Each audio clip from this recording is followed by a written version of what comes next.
बातमी आहे मुंबईतून। मुंबईत उर्मिला मातोंडकरच्या प्रचार रॅली दरम्यान काही हुल्लडबाज तरुण आणि काँग्रेस कार्यकर्ते आमने सामने आले आणि चांगलाच राडा झाला।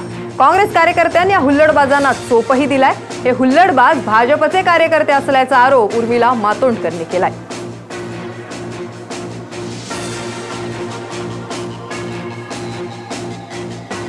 उर्मिला मातोंडकरच्या या प्रचार रॅलीत चांगलाच राडा झाल्याचं आपल्याला पाहायला मिळतंय। कुणी मोदीचे नेमके नारे लगावले यावरून हा जोरदार राडा झाला। उर्मिलाच्या प्रचार रॅलीत ही जोरदार हुल्लडबाजी पाहायला मिळाली।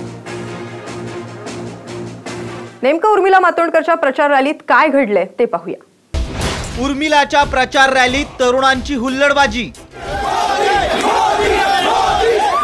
भाजप कार्यकर्ते धमकावत असल्याचा उर्मिलाचा आरोप। प्रचार रॅली वेळी कुणी दिले मोदीचे नारे। उत्तर मुंबई मतदारसंघात निवडणुकीचा प्रचार टिपेला पोहोचलाय। आरोप प्रत्यारोपांच्या फैरीनंतर आता दोन्ही पक्षांचे कार्यकर्ते हातापायीवर आले।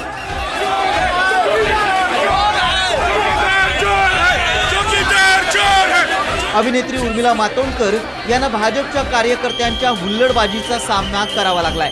बोरिवली रेल्वे स्टेशन बाहेर काँग्रेस उमेदवार उर्मिला मातोंडकर या प्रचार करत होत्या। त्याच वेळी भाजपच्या काही कार्यकर्त्यांनी मोदीचे नारे लगावले असा आरोप उर्मिला मातोंडकर यांनी केलाय।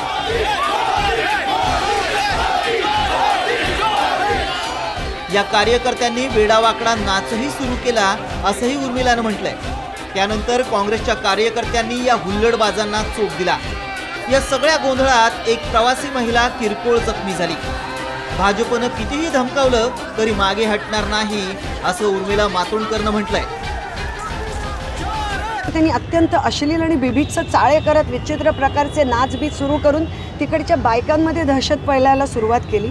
एक दोन बायकांना तर त्याच्यामध्ये धक्काबुक्की सुद्धा केली। तेव्हा आमच्या कार्यकर्त्यांना पुढे जाऊन त्यांना आधी शाब्दिकरित्याने थांबवायला लागलं। तेव्हा ते थांबले नाही। तेव्हा मग अर्थातच थोडंफार त्यांच्यामध्ये हे झालं की भ्याड लोक आहेत ती सगळी आणि एका महिलेला घाबरवून धमकावून ती पळून जाईल हे बघतायत। पण ते मी परत सांगते की मराठी माणसाचं पाऊल पुढे गेलं का ते मागे येत नाही। आणि मी तर माझे करा तुम्ही माझे शेवटी दाभोळकर करतील हे लोक, पण मी मागे जाणार नाही। कारण मी लोकांना हेच सांगते की हे दहशतीचं द्वेषाचं सुडाचं राजकारण आता बंद करा।